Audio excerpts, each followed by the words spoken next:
All right, guys, welcome back to Falcons Central Radio on the Pro Football Central Radio Network. I'm one of your hosts, Aaron Freeman. Today, joined as usual by my co-host Scott Karasik. Today, we are talking about Falcons training camp, as we often do in the month of August. We'll be talking quite a bit about Ricardo Allen extension. We'll talk a little bit about Jake Matthews extension that came a week ago, just because the terms have come out. We'll talk a little bit about some of the training camp visits and the Falcons' first unofficial depth chart. And of course, we'll be answering your guys' mailbag questions on the show. So let's jump right in, Scott, and let's talk about the extension, the 3-year extension for Ricardo Allen that is worth $19.5 million in new money. What were your thoughts on seeing that deal come down the pipe this past week? So Ricardo Allen's deal really ends up being a 4-year, $22.4 million deal, averaging about 5.6 or so. So it ends up being lower than the market value for a safety like Allen in the NFL. And I think that's perfect because he's probably worth about 7, and the Falcons got a total steal in him. So I love the value. Spotrac thought that he was going to be worth 6.6, so the Falcons get him about $4 million less over those 4 years than what they were predicting. There you go. Yeah, I think this was a deal, for a lot of the offseason, it seemed like this was not a deal that was necessarily going to be a high priority with the Falcons. But then as the summer sort of picked up, it seemed like the Falcons sounded like they were trying to get a deal done with Ricardo Allen.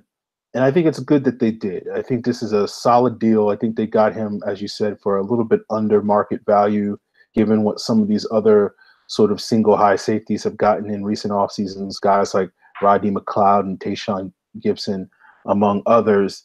And I think this is a good deal for Ricardo Allen. I think I saw the numbers. If you look at his new money, which is an average of $6.5 million a year, he's tied for 14th among all safeties and I think 8th for free safeties in the league as the highest paid. And I think that feels about right for where he is as a player. An above average starting free safety. He's not a superstar, but he doesn't necessarily need to be. I think this is a good deal for the Falcons. It allows them to sort of keep the continuity of their secondary for the foreseeable future. Hopefully we can extend this, beyond 2018, 2019 as well. And so, the guys like Casey and Allen and Neal at the safety position, along with Oliver, Poole, Alford, and Trufant, that's core of 7 guys. And you have a guy in Ron Parker as the 8th guy, at least for the short term. But that core of 7 guys presumably could be playing in Atlanta for at least another 2 or 3 years if all things go according to plan. I think that's really sort of the foundation that the Falcons are trying to build and have built over the last couple of years. And I think keeping Allen makes a lot of sense to sort of extend that into the near future. I completely agree. You got to get that core put together, and you've got to have a core that is worth keeping together. And someone like Allen, who's that true leader back there on the 3rd level of the defense, is the exact guy that you want to keep back there. Yep. So let's talk a little bit about Jake Matthews' deal. We don't have a whole lot else to say about Ricardo Allen because we kind of talked about it a little bit last week. And so we were like thumbs up last week. And so now that it's official, it's just like, yeah, great. Let's talk a little bit more about Jake Matthews' deal, who we talked about, but we have a little bit more of the terms of his deal. He's getting $41.35 million guaranteed over the first 3 years of his contract. His 2018 cap hit is now $8.29 million as opposed to the $12.5 million. So it's saving the Falcons roughly $4.2 million against the cap in 2018. Once you saw the terms of this deal, Scott, did it change your opinion of this deal, or do you like it more? Do you like it a little less? I already liked it, but it basically turns it into a value contract for a guy in the top 25% of his position those first 3 years. And then after that, it does get a little bit more unwieldy, but he's worth every penny that they're giving him. So I think it's a perfect fit. And I can't get mad at it. It just makes too much sense. He's getting a lot of cash early. Of cash early. Yeah, you compare this, I think Sam Baker's deal that he got back in 2013, I think he got about like $21 million in the first 3 years of his contract, something around that. and 21, 22 maybe. And 41 is a big jump from that. But I think Jake Matthews, as we've discussed on previous shows, is a much better player than what Sam Baker was up to that point. Jake has improved every single season that he's been in the league, while Sam Baker basically had like one decent year in 5 as a starting left tackle, maybe 1.5 if you count his rookie year when he was only healthy for 8 games.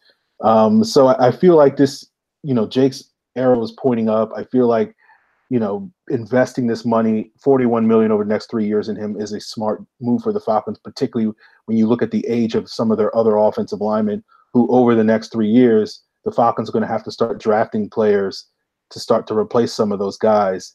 And to have a fixture like Jake at that left tackle spot, so that you can sort of worry about the other 4 positions or 3 positions or however many it is, makes a lot of sense for the Falcons. So I think it's a good deal. Getting the $4 million in cap space, I think, will help them.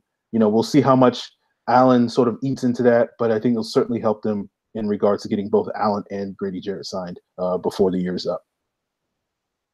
I completely agree. And Grady Jarrett's definitely the next guy they have to sign. When you look at the cap that they have now, they've got enough to where they can basically double Jarrett's cap hit this year and not really feel bad about it. Rico Allen's cap hit probably stays right around the same of what it was going to be. He may even save a little bit of money. So when you look at it that way, you've got the money, you've got the ability to adjust the cap the way you really want to.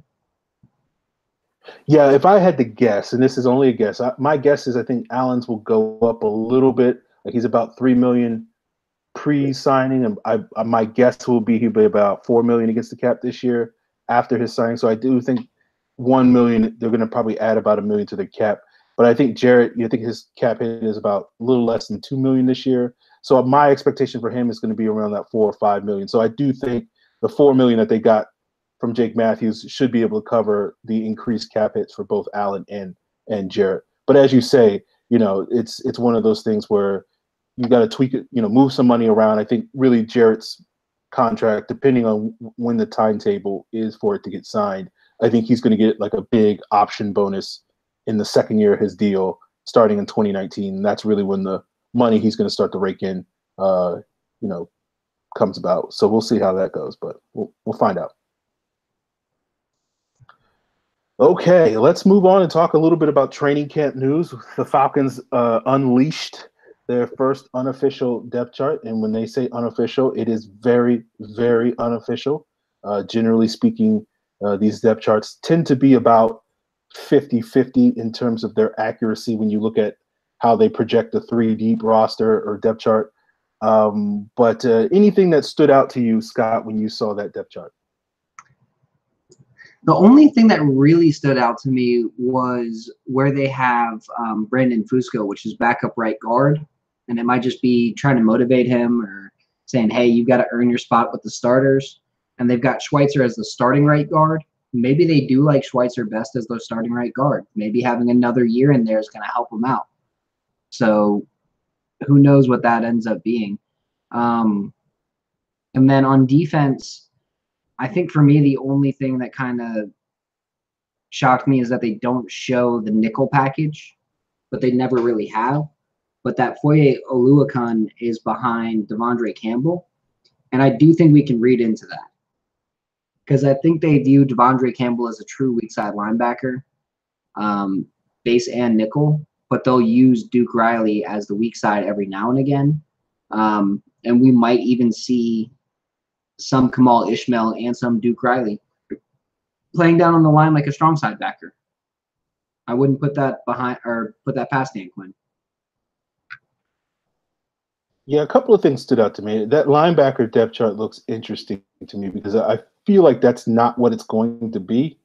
For example, I think we'll probably see in the base defense for that second string unit, I think we'll see JT Jones as the Sam linebacker behind Devondre Campbell in the base defense and Oluokun as the weak side and Ishmael in the middle. I think looking on the offensive side of the ball, the two things that did stand out to me were besides the Schweitzer Fusco thing, and I think that's going to be, at least for this early couple of games, similar to what the Garland Schweitzer dynamic was last year, where they sort of alternated as the starters in those early games, and then by the we get to the third game, whoever had outplayed the other one was entrenched as a starter. And my expectation is that that will be Fusco by the time we get there. I think Garland might have actually started the first preseason game last year as well. So I don't know if we should read too much into that. Or at least he was listed as the starter on the first depth chart. I know that. I don't remember if he actually started the game. And the other two things on offense that stood out to me was Kurt Bankert being the number 3 quarterback, just because based off of last year, that guy got a lot of playing time. That was Matt Sims last year. And, they got a quick hook for Matt Ryan, a quick hook for Matt Schaub. And I'll be curious, whoever is that sort of ahead of that curve in between Bankert and Grayson should get a lot of playing time this week in the second, third, and fourth quarters. And the other thing that stood out to me was that Justin Hardy and Calvin Ridley are flipped based off of where I thought they would be at the wide receiver positions, where I thought Ridley would be Julio's backup at that X position, and Hardy has been primarily a Z wide receiver behind Sanu the last couple of years. So I'll be curious if that holds up in the game. But for the most part, it's just little tweaks like that where, like, this guy is not really the third string D tackle at this position. He's really the second string D end. Those are the things that the depth chart generally doesn't necessarily do a good job of projecting, which is, it's nothing against AtlantaFalcons.com. They basically get handed a piece of paper with the depth chart and they just say, okay, let's put this up on the internet. And, the coaches have no real desire to stick to it or whatever. They have their own sort of internal depth chart that they work off of that they don't necessarily. I don't see why Ridley being behind Sanu kind of throws you off. The long-term plan is for Ridley to be across from Julio. Yeah, no, and I think that's what's interesting to me is because, when you looked at Ridley's natural fit in this offense, you would probably say he's more of that Julio. But you're right. The long-term plan is for Ridley to take over for Sanu, or at least the short-term, long-term, as in next year or the year after. So I'll be curious to sort of see if we do see Ridley get a lot more work at that Z position, or when we, because I think Julio and Sanu are barely going to play this week.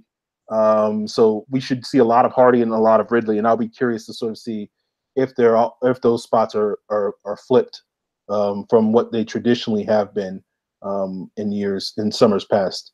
And so that'll be interesting to me. Okay. All right, guys. That's all we have to say about the unofficial depth charts. We know that Ty Sambrailo and Matt Bryant will not play on Friday, but everybody else is healthy enough to play. So we'll see.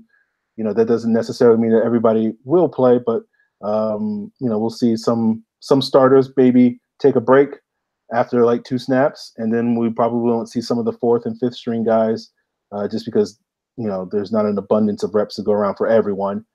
And we'll see what happens with that.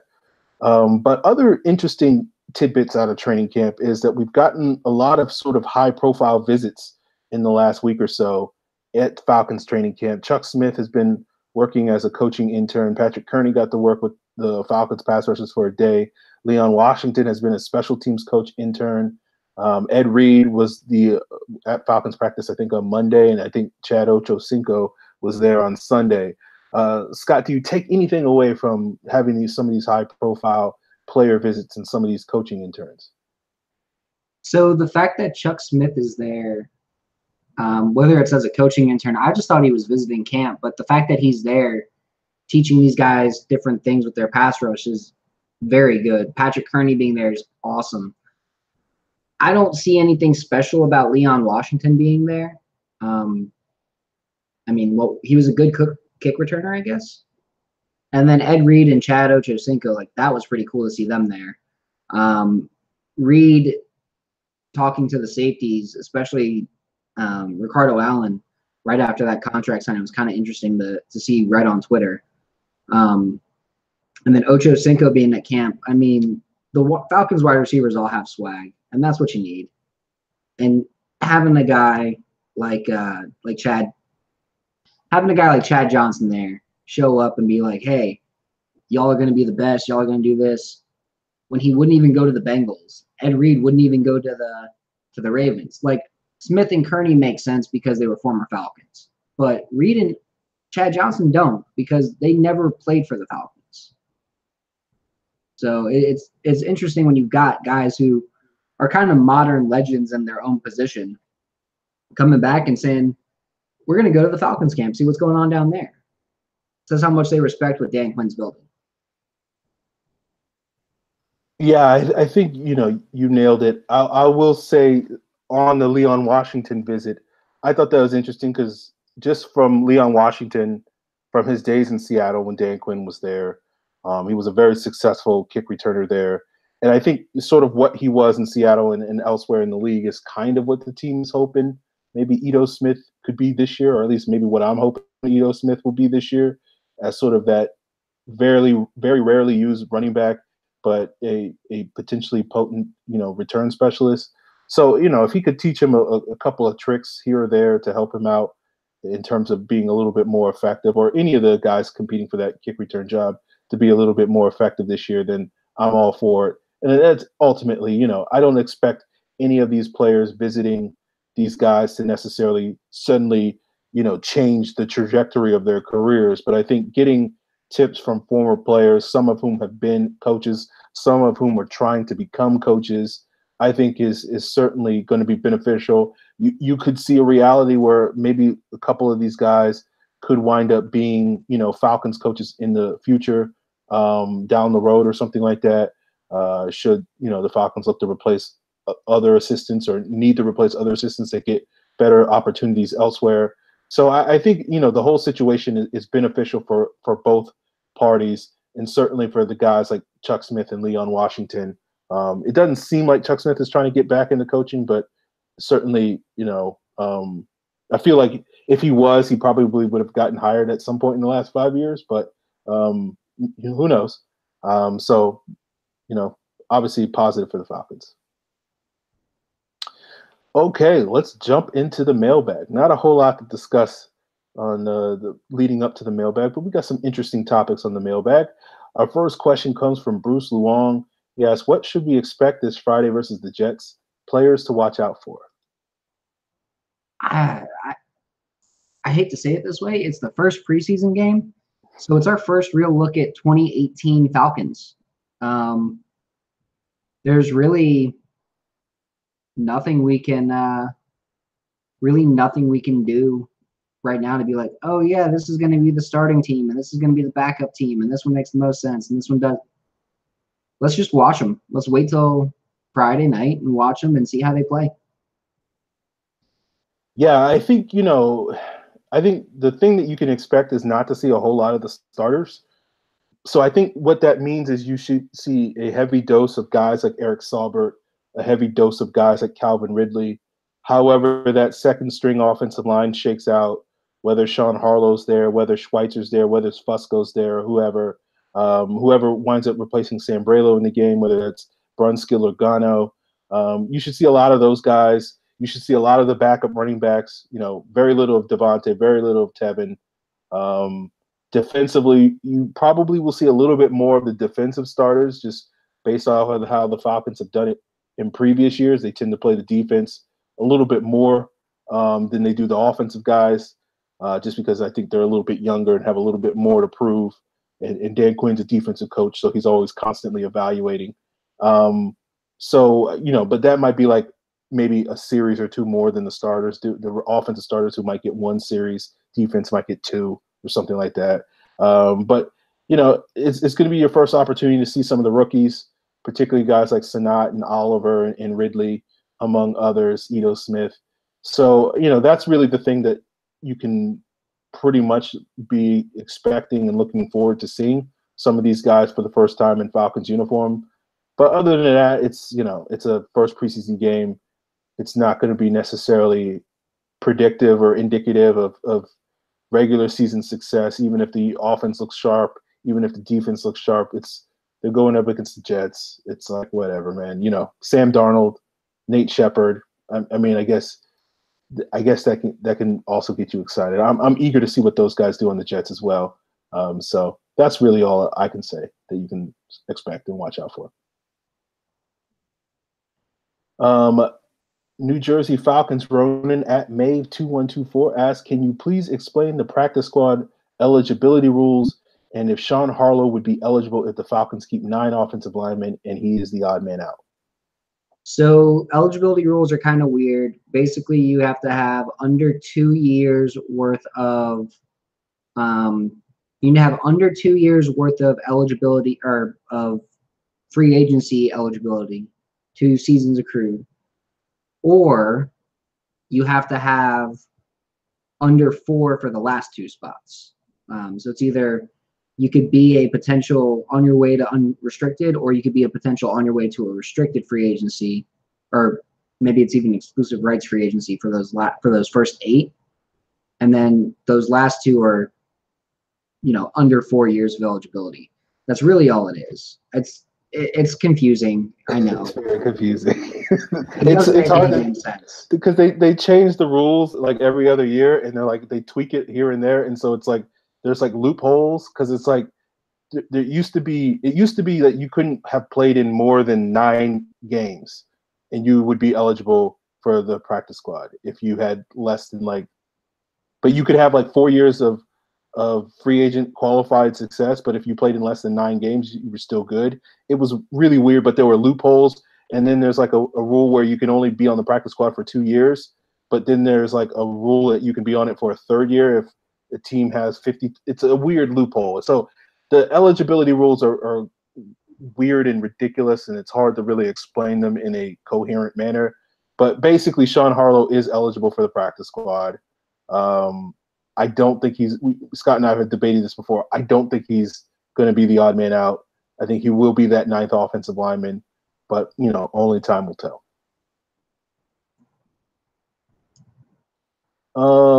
Luaz Abraham asks, what message do you both have for every complaining Falcon fan out there about Ricardo Allen's deal? Hashtag Rico, hashtag perseverance. If you don't like Ricardo Allen's deal, you're just a moron. Like, he's an above average NFL safety. He got paid above average NFL money. Like, what's there not to like about paying a guy who's actually worth the spot, who's actually worth the role? Having these guys locked up long term is a good thing. Having Rico, having Neal, I mean, when you look at Atlanta's 2018 free agents, you're not seeing a ton of starters in there. You see guys like Andy Levitri. You see guys like, 2019 free agents. You see guys like Andy Levitri in there. You see guys like Tevin Coleman in there. There's really not much more after that. Like, especially when you're talking starters. You've got Andy Levitri, Ben Garland, Matt Schaub, Hardy.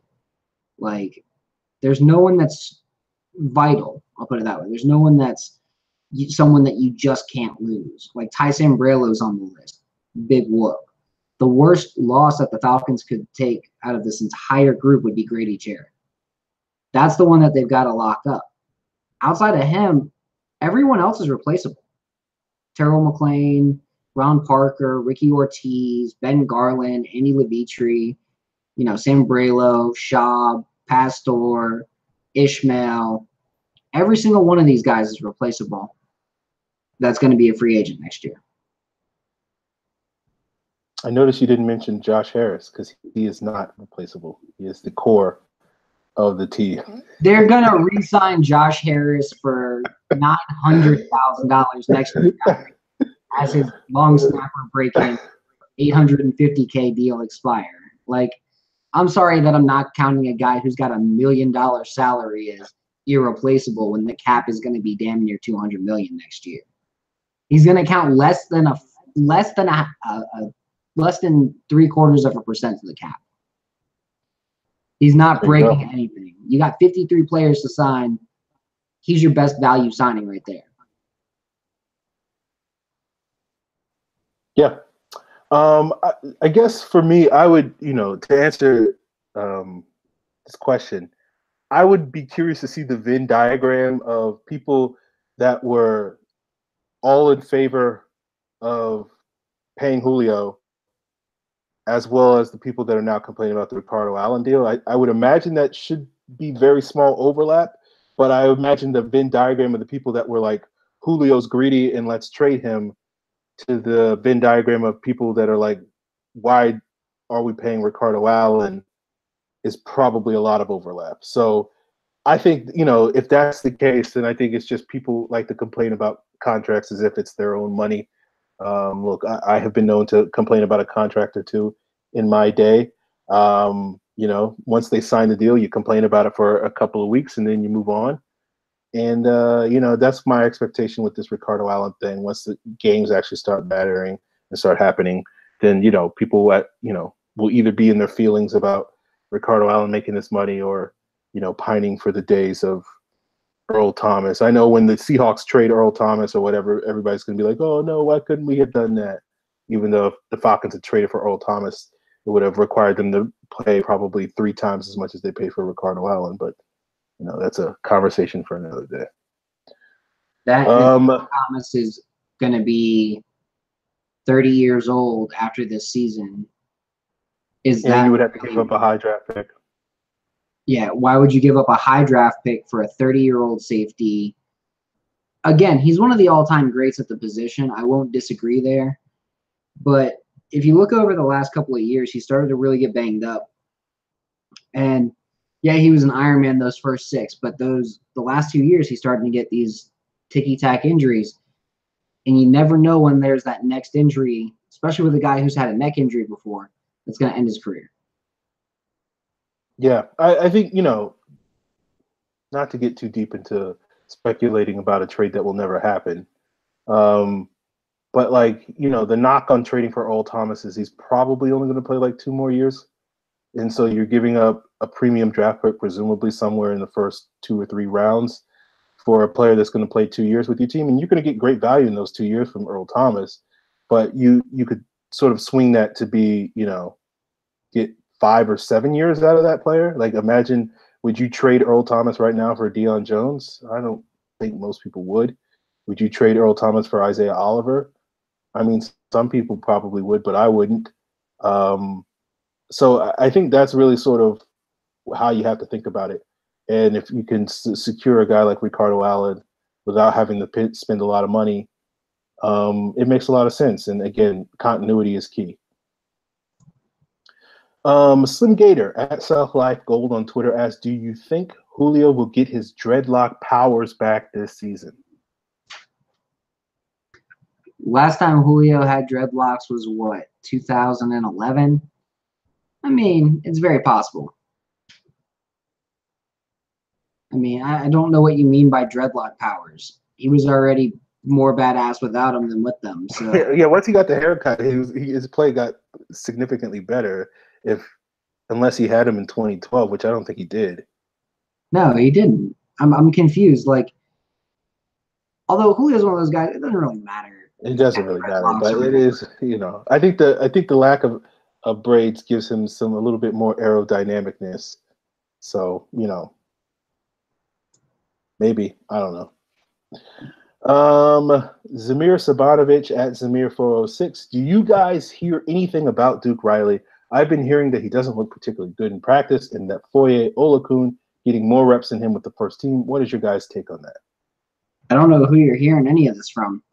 I haven't seen it reported that Oluwakun's taking those snaps. I haven't seen really any of that. I mean, Duke Riley's probably starting. I would be shocked if he's not, and I think he should start. And let's watch them this Friday to see what really happens. I mean, that's the best thing I can say. Yeah, I haven't really heard that either. I've heard that Olakun has gotten some first team reps, like in the first couple of days of practice, but I think that was just maybe as what the Falcons often do is they'll, a guy that's worked hard in the offseason, they'll give him some first team reps and see how he handles it, not because they plan on starting him, but just to see how he handles it as part of his developmental process. And that's what it sounded like they did with Olakun earlier in camp. As Scott said, Duke Riley is probably going to be the starter unless I think if anybody's going to take that job from him, it would be Kamal Ishmael, not Foye Olakun. And what I've heard about Duke Riley is that, he's been praised by Dan Quinn multiple times throughout training camp in the lead up to training camp about how much he's improved this year. So I haven't been hearing anything that says he hasn't been looking particularly good.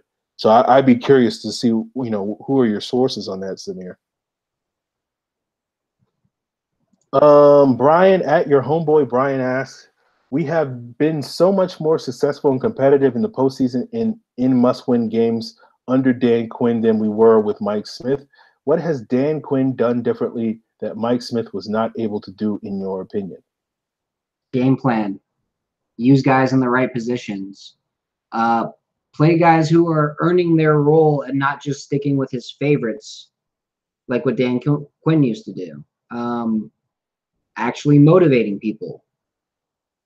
Mike Smith's about as motivating as, like, I don't know, a Baptist preacher. Not very motivating. I mean, like, I don't know. Mike Smith doesn't, when Mike Smith was out there saying, "Yeah, let's go win," it wasn't let's go win and let's knock someone's head off. It was, let's go win. Like somebody's uncle was out there coaching you. Dan Quinn's like a football coach. And I don't know how else to put it. Like Dan Quinn is, here you go, Waterboy reference. Dan Quinn is that coach from the, they lose in the end, but he's the coach from the Mud Dogs or whatever, like the bad guy, the bad team, like the bad guy team. And then Mike Smith was the Fonz's character, like Henry Winkler's character. Like like he was dressed up in his mom's shoes and calling his mom and kicking around. He had all these great play designs, but all that only minus the good play designs. So he's really just kind of like this weak dude who happened to have a great spot and fall into a great roster. That's really what Mike Smith was. He was the guy who could manage it, but that was all he could do. Okay. Interesting mental picture. Mike Smith walking around in heels. I think the simple answer is Dan Quinn hired Kyle Shanahan, and he's invested in his pass rush. Those are the simple answers to why he's been more successful than Mike Smith was. I know the Falcons won a playoff game last year, but the fact that they've won playoff games in back-to-back years, I don't think is necessarily because, well, I don't want to take credit away from Dan Quinn. I think he's doing an outstanding job.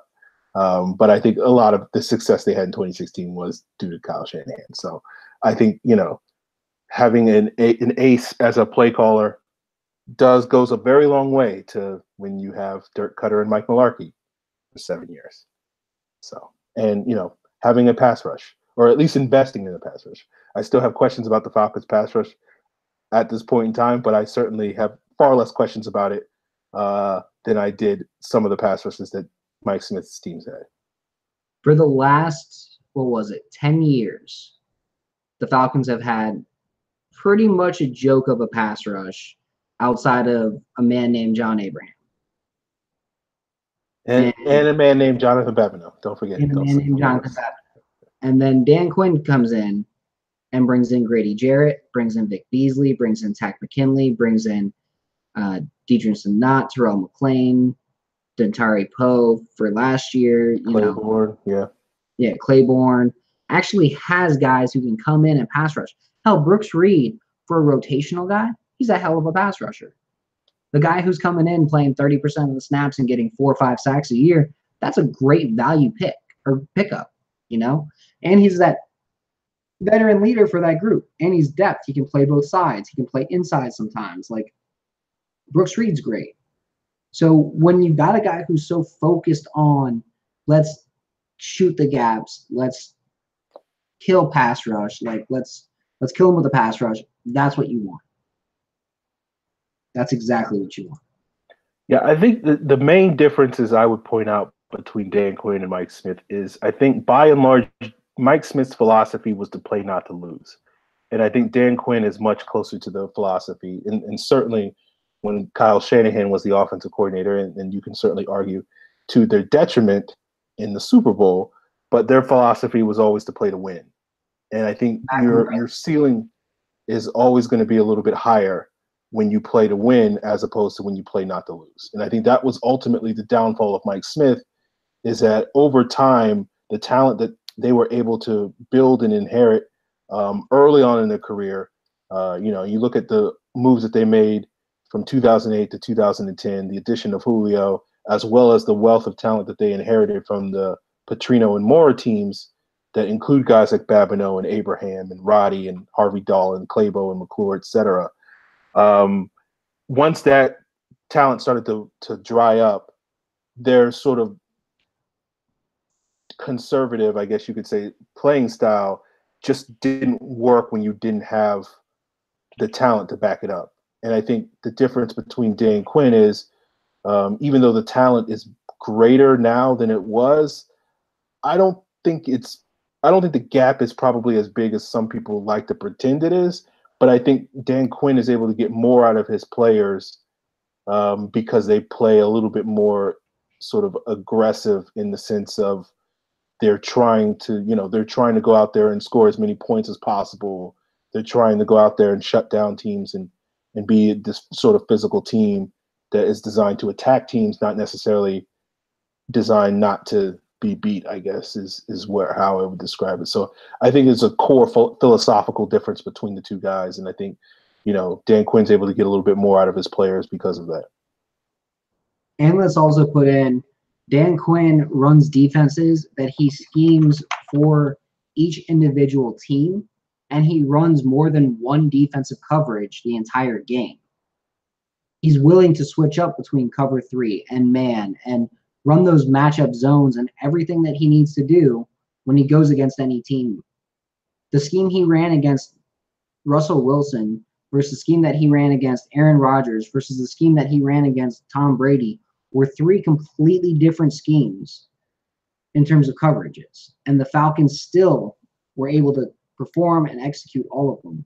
And I think that's the big thing, is when you've got a coach who can not only teach these schemes, but have his players effectively play them, I think that's what you need. And I think that's why he's way more successful. All right, our next questions come from Derek at D-Rock the Party, and there are a series of over-unders with some statistical projections for various Falcon players. I guess we'll just go through this one by one, Scott. Over-under, Matt Ryan, 4,500 passing yards, 28.5 touchdowns, and 10 interceptions. I'm going to go over on the pass yards, over on the touchdowns, and spot on with the interceptions. I got to look at last year's stats there. Last year, Ryan had 21 touchdowns. He had 4,200 or so passing yards. But I think this year there's going to be a natural improvement because there was so much bad luck last year, especially when you look at the interceptions. I think his interceptions are going to come down to 10. I do think he's going to get a little worse at throwing turnover-worthy balls. So I think he'll, be responsible for 7 this year as opposed to being responsible for 4. But this year he'll end up only having 3 pop out of the hands of his receivers instead of a first time since like 1985, 7 pop out of the hands of his receivers. I think as far as touchdowns are concerned, I think the offense is due for a regression back to closer to where it was in 2016. I think seeing him hit 30 touchdowns, especially with Sarkisian in that second year, really getting into the groove and really understanding the offense again, or the offense that he's calling in the first place, I should say, that should help him out as well. And then the yards should come as the receivers are getting better at not dropping the ball and regress back to where they were in 2016 when they were one of the better teams in not dropping the ball versus in 2017 where they were one of the worst teams at dropping the ball all the time. So for Ryan, I think he's going to be above that 4,500 passing yards. I'd say about 46, 47 is about where I'd expect to see him. And I'd say right at about 30 touchdowns. Yeah, I'm gonna be different. I'm gonna go under pretty much across the board in terms of yards and touchdowns. Just because when you look at his averages, for the most part, Ryan has only had a couple of years where he's thrown over 4,500 yards, and typically those are years when the Falcons aren't very good because they have to throw the ball more because they're behind more in games. I think touchdowns-wise, he averages about like 26 a year. So I'm not expecting him to be, up above 28.5, so 29 or more. I'm not necessarily expecting that. He'll probably, and he averages about 12 interceptions a year, so I think he'll probably get a little bit more than 10 interceptions. But I think he'll probably hover around like 4,400 yards, 26, 27 touchdowns, and probably 11 or 12 interceptions. So I feel like these are good numbers for the over-under, but I'll take the under a little bit, just based off of my expectation is Ryan will have a good season, but it will be, from a statistical standpoint, probably closer to maybe his career average as opposed to, some statistically great season. The next one is Julio Jones, over under 1,400 receiving yards and 5.5 touchdowns. Definitely over on the yards, because he's been over on the yards the last 3 seasons. And I think as far as on receiving touchdowns, it all depends on how the offense works. But I wouldn't be shocked to see him somewhere in that 7-8 range. Yeah, I think over, he's been over on the yards for 4 years straight and was certainly on pace to be over on 5 years if he hadn't gotten hurt in 2013. So I'll say over, but probably, again, barely, because he's only barely eclipsed 1,400 the last 2 years. And the touchdowns, yeah, I feel like 6 or 7 touchdowns, somewhere in that 6 to 8 touchdown range is probably likely, so I'll take the over as well. Next one is over-under for Sanu, 700 receiving yards, 4.5 touchdowns.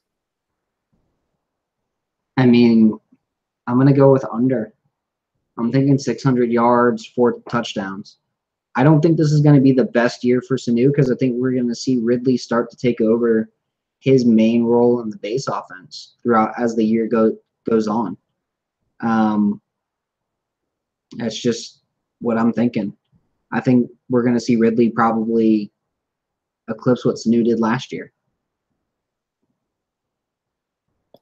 Yeah, I think under for the yards.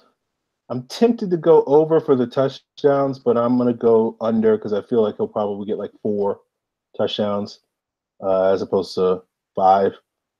But it'll be close, somewhere around there. The next one is Ridley, over under 700 receiving yards and 3.5 touchdowns. I think he's going to be slightly over that on the yardage, and I think he'll have 4 touchdowns. So, I mean, you're giving us predictions right where about I think they'll be. Yeah. Let me think. I do see a couple of explosive plays, though. I feel like Ridley will probably, I don't know. I'd have to think about this a little bit more. Hold on. I gotta do some quick math in my head. Yeah, I'm gonna go under on the yards for Ridley. I feel like he'll probably get around 500, 600 yards. Just because I don't necessarily see him getting a huge number of targets this year. I think he'll make the most of what he does get. But he'll probably have like, I don't know, wait, hold on. Let me do math. Yeah, I'm not going to necessarily expect him to, a little less than, like, he'll probably have like 600, 650 or something yards. And I don't feel like he's going to be this touchdown machine. So I feel like I should go under, but at the same time, I do think he can get the 4 touchdowns. So I'll take the over on this one. Next one is Justin Hardy, 250 receiving yards and 3.5 touchdowns. I'm going to take the under on both. I think we see a lot less of Hardy this year because I think they're going to try and feature Hooper a lot more in the offense. And I think Hooper's going to be the beneficiary of a lot more targets. And they got to come from somewhere. And I think they're going to come from what Toilolo used to get and a lot of what Hardy used to get. Yeah, I mean, his career highs are 221 receiving yards and 4 touchdowns. So basically, to be the over on this one, you basically have to say he's going to have a career year, which he could. I think if, because of the Falcons winning to get Ridley more touches and because him and Sanu basically fill the same niche. So I think you would have to have Sanu maybe miss a significant amount of time to really get Hardy over that number. So I'm going to take the under on both. Yeah, I feel like he'll get close to that number, but still under. Next is Hooper, over under 550 yards receiving and 5.5 touchdowns. Ooh. I think he's going to be a good bit over on the receiving yards. I'm predicting about 700 or so, 750. The touchdowns is where it gets kind of confusing because, again, it all comes down to the offense itself. But I think in the red zone, if Sarkisian's smart, he's going to try and have certain things where Sanu and Hooper and Julio and Ridley all kind of run rubs and clears and different things for each other. And whoever ends up getting open gets the touchdown. And I think Hooper getting 6, 7 touchdowns, 8 touchdowns out of that because he's lined up next to Julio Jones and Julio takes 3 guys and Hooper's wide open on the play. I think we're going to see that happen a lot. So, yeah, 7, 8 touchdowns wouldn't shock me. So 700 something yards, 7, 8 touchdowns. I think that's very possible for Hooper, especially because in the red zone, people are going to be so focused on Sanu and Ridley and Julio and Devontae Freeman. And there's too many weapons to guard just one guy on this offense. Yeah, I'm going to go over on the yards. I feel like he'll be above 600 this year. I think touchdowns, I don't know. I feel like 5 is going to be about where he hits in terms of touchdowns. He could get more, but I'm thinking like 5. So I would probably go under just because the over-under is 5.5. Next up is Eric Saubert, over under 100 receiving yards and 1.5 touchdowns. He's going to get over that. Because you're seeing, I mean, Toilolo sucked last year. Sorry, I'm just, as a receiver, Levine Toilolo is one of the worst football players in the NFL. The fact that he got 14 targets is because he was that guy that was just kind of slipping out underneath and catching the ball. Saubert could be that guy who slips under, catches the ball, but gets 5 more yards per catch than Toilolo does and gets another 10 targets than Toilolo does because he's just a better receiver. So you add in those 10 more targets at 5 more yards per catch, you're talking about a guy who's going to have let me do the math in my head real quick, but probably about 220 yards or so. And I think that's pretty fair. Again, you're giving him a super low cap. So 100 yards, 2 touchdowns, basically, that's easy to see for him. Yeah, I think he'll be over on the yards. I'm going to probably go under on the touchdowns. I see maybe 1 touchdown for Saubert this year. I think, again, yeah, I don't think he's going to go blow that number away, though. I think he'll probably get less than 200 yards receiving. I think he'll probably be in that 150 range, somewhere around there.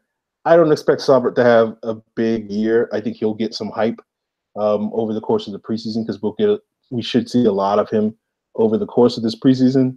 But I think sort of how this offense is constructed, it's not really designed to really feature 2 tight ends in a major way, just because there's so much competition for targets and receptions with the receivers and the running backs. So I think Saubert will eclipse that 100 yards, but not by a huge degree. Last one on offense, or not last one on offense, but we got some more. We haven't got to the running backs. Last one in the receiver group is Paulson, over under 50 receiving yards and 0.5 touchdowns. I'm going to go over on both. I could see him easily getting 100 yards and a touchdown. I mean, you're setting the ceiling super low for them, so that's easy. I mean, basically, if Paulson has more than 5 catches, he should be able to eclipse this. So the question is, will he have more than 5 catches? Well, he hasn't beaten over 50 yards receiving since 2014. So I can see why he set this that low. I mean, I think if you expect Saubert to be the primary number 2, then I don't think that leaves a whole lot of room for Paulson to be into the mix. So I will go in the opposite direction and say under. I will say Paulson is under 50 yards receiving, under 0.5 touchdowns. Now watch him go and do. Oh, who was that guy was it last year or 2 seasons ago? Lusaka Polite. Where like Lusaka Polite had one catch all year, but it was a 65-yard touchdown. You were like, the hell? That's probably what's going to happen. Like, that's exactly what I see happening. Like, just to prove you wrong and just make everybody laugh and be like, Aaron, you're wrong. But, I mean, no one's expecting Paulson to go out there and catch a 65-yard touchdown. I sure as shit on it. Yeah. How the fuck you say it? But yeah, no, like, Paulson, I think he's going to get a little bit more targets because I think they're still going to rotate him and Sobert out for a little bit early on until they were like, okay, well, Sobert can finally block. Yeah, no, I think that's fair. I mean, I don't know. I'm sitting here right now basing that over-under based purely off of Paulson being the number 3 guy and not seeing a ton of reps. But we'll see how it shakes out. And the next ones from Derek are over-under for Devontae Freeman, 1,000 rushing yards, 9.5 rushing touchdowns, 250 receiving yards, and 2.5 receiving touchdowns. So those are basically his averages over, the last 3 years? That sounds about right. I mean, that totally looks like his averages over the last 3 years. Yeah. I'm going to go over, just assuming that he stays a little bit healthier. Yeah, that's basically his average season when he's fully healthy. Yeah, I'm going to go over as long as he's healthy on both the yards and the touchdowns. And then on the receiving yards, he should easily be over that for the yards and then under on the receiving touchdowns. He didn't get a lot of receiving touchdowns, but he should easily be over on yards. Yeah, I mean, I am tempted to go under on the rushing yards just because I feel like there's a chance that Coleman eats a little bit more into his workload this year, similar to what we saw last year. Yeah, I think I might go under on the rushing yards. I feel like the touchdowns, hopefully he'll get over. I don't know, given this offense right now. I mean, you're right. This is basically what his average are.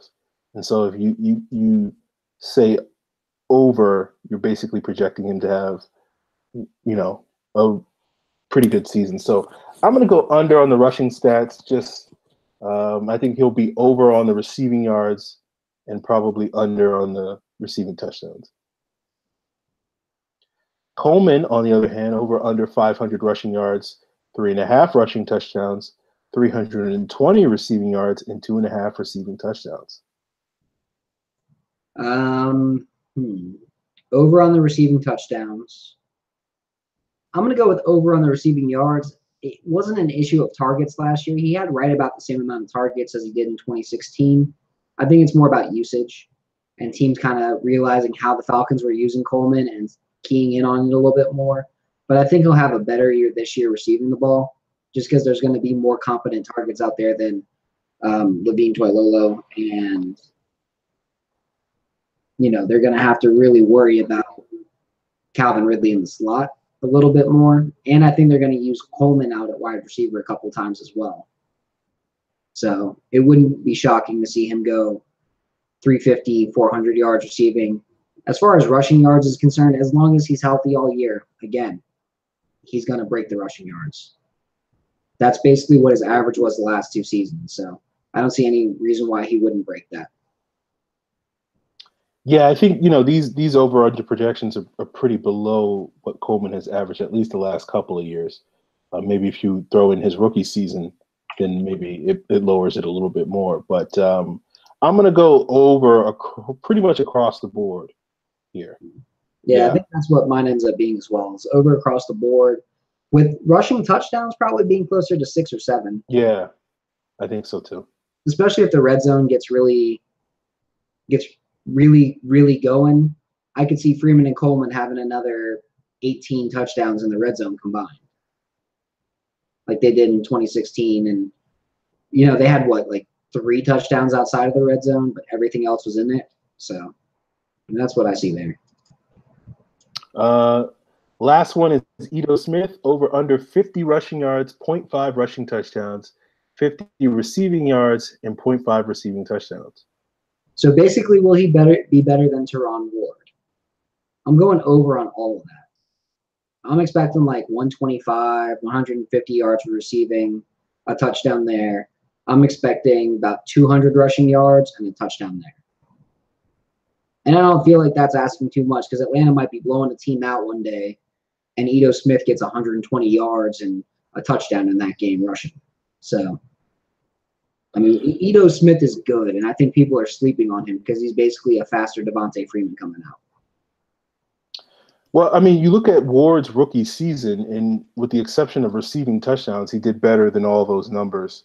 So I don't see any reason why Ito Smith won't have as good a rookie season as Teron Ward did back in 2015, even though I don't expect him to play that much on offense unless there are injuries. But there will probably be an injury or two here or there. There has been the last couple of years. So he'll get some opportunities. And so thusly, I think he should be able to eclipse those numbers and basically get at least one rushing touchdown, at least one receiving touchdown. And then, you know, I'm not necessarily really expecting him to get more than maybe 200 combined rushing and receiving yards, but that should definitely allow him to eclipse 50 in both categories. So,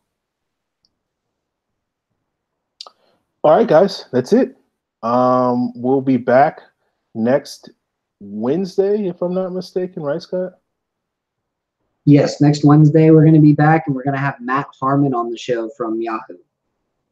So we're going to be back next Wednesday. We'll talk about the Jets preseason game, and we'll probably also talk about, you know, fantasy stuff with Matt, because that's really sort of his wheelhouse, and maybe he'll predict differently on some of these over-unders for some of these guys next week. So if you guys want to send in your Falcons mailbag questions, then you can do so at the hashtag Falcons mailbag. Of course, I am at FalcFans on Twitter. Scott is at Karasik S. Be sure to check out our stuff at ProFootballCentral.com. Be sure to subscribe to the podcast at PFC Radio on iTunes. You can subscribe, like us on Facebook at Falcon Central Radio, and of course, subscribe and ring that bell on YouTube at Pro Football Central YouTube channel as well. So we'll see you guys next Wednesday to talk about the Falcons-Jets game and talk with Matt Harmon about football and other stuff in general. So look forward to that. And until then, guys, we'll talk to you then.